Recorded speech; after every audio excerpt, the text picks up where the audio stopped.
Okay, this is going to be a short video on how we can exploit a misconfigured Active Directory certificate services in order to gain admin privileges on the domain. There's plenty of videos and explanations on how to do this online, but there aren't so many that show what the misconfiguration is in the first place. So hopefully this will be useful. Okay, so I'm just going to quickly go over my virtual environment that I've got set up here. This is a Windows server running version 2019. It has installed on it Active Directory. We also have all the usual culprits, DHCP, DNS, and of course in this case we have the certification authority. Okay, I'm just going to quickly nip back to Active Directory and show you what's set up in here. So we've got a domain, just test.local. We've got some users. These are all just standard users, only members of the domain users group. Nothing particularly special or interesting about these guys. We also have a couple of administrators.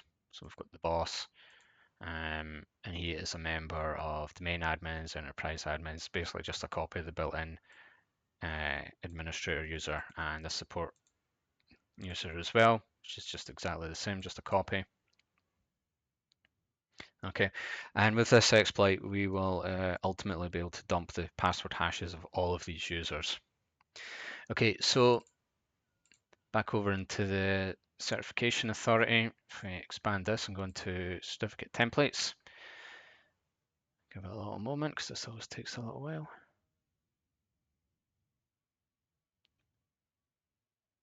Okay, and if we right click and go to manage, and here we've got a bunch of standard built-in certificate templates.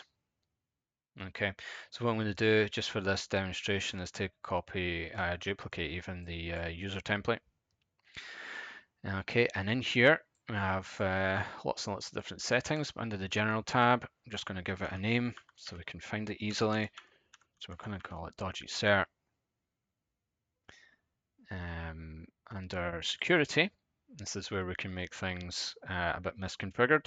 So if you give authenticate users the enroll permission and the domain users full control,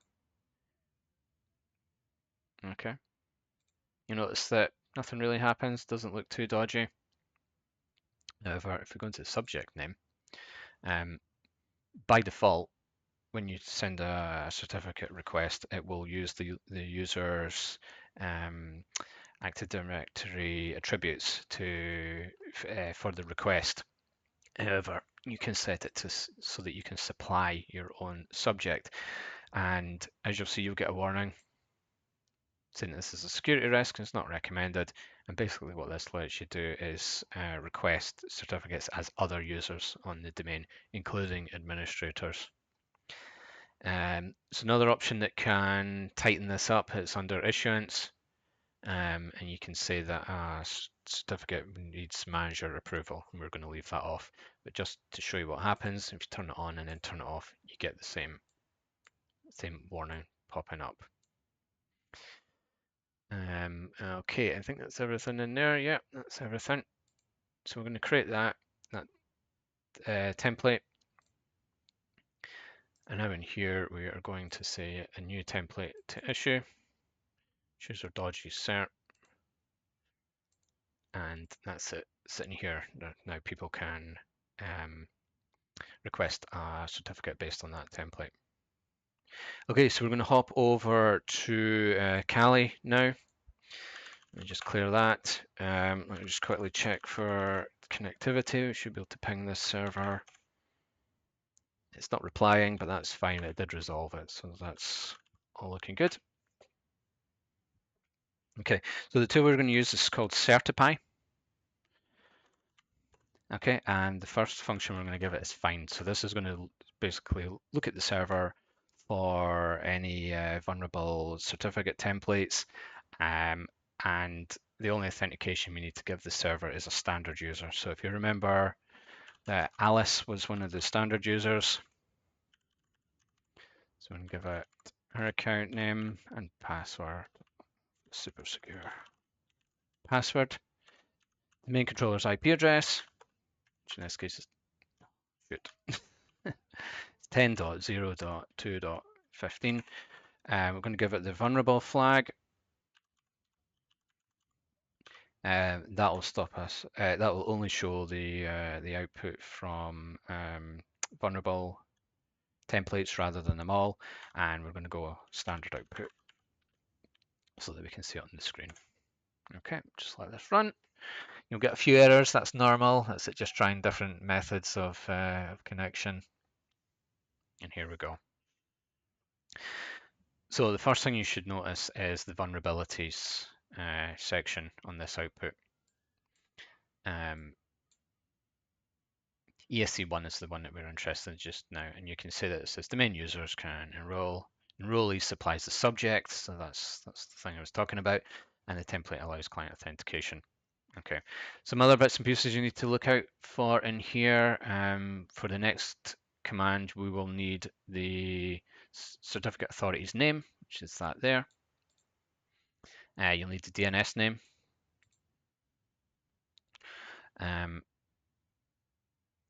We also need to check to make sure that the template is enabled, which it is. And that should be all for this test. Okay, so we're going to run certify again. If I could see what I was typing, there we go. And this time we're going to do a request. So again, need to give the username, which is just a standard, bog standard domain user. Password 1, 2, 3. The certificate authority is test server 2019. I'm not sure if that is actually case sensitive or not.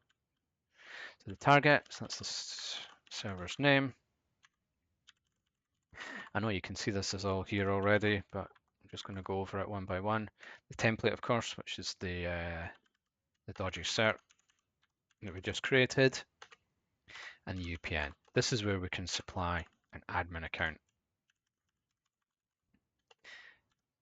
The and the DNS name of the server, the DNS server name rather. Okay, if I run that,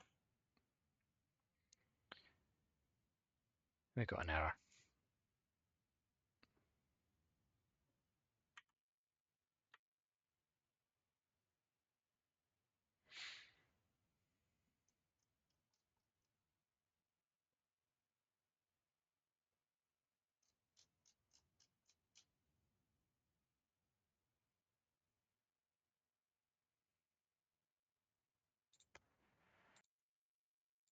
Okay, I'm back. The mistake was the certificate authority's name was actually that.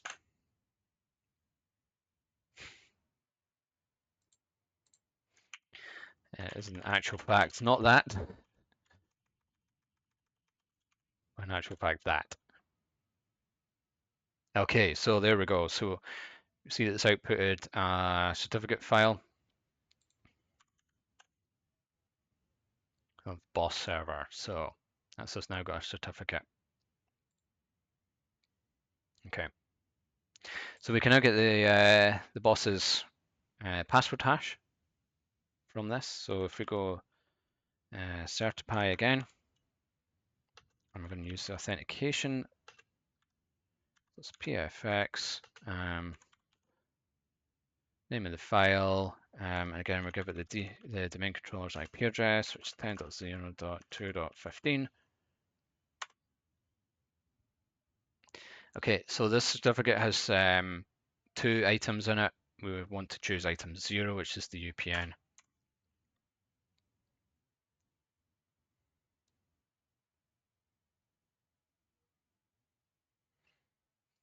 And with a bit of luck, here we go. So we've now got the password hash for the boss man. Okay, so I'm going to take a copy of this. Okay. And just to prove that we can use this, we'll use a tool such as SMB map, which will allow us to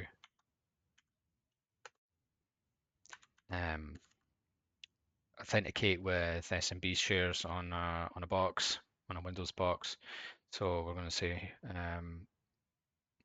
so in this case, the username is in the format of just first part, paste in the hash as the password. SMB map takes hashes or passwords. Supply it the domain, which is test.local, and the host, which is capital H, and again it's 10.0.2.15. Should be able to get into this, or at least it'll show that it's authenticated successfully.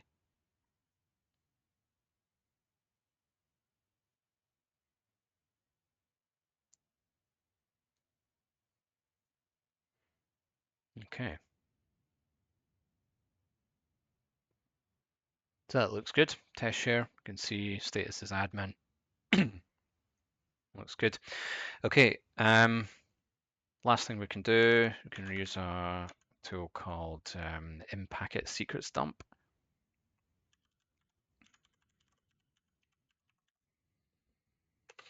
Secrets dump, we've got the switch just TCNT LM.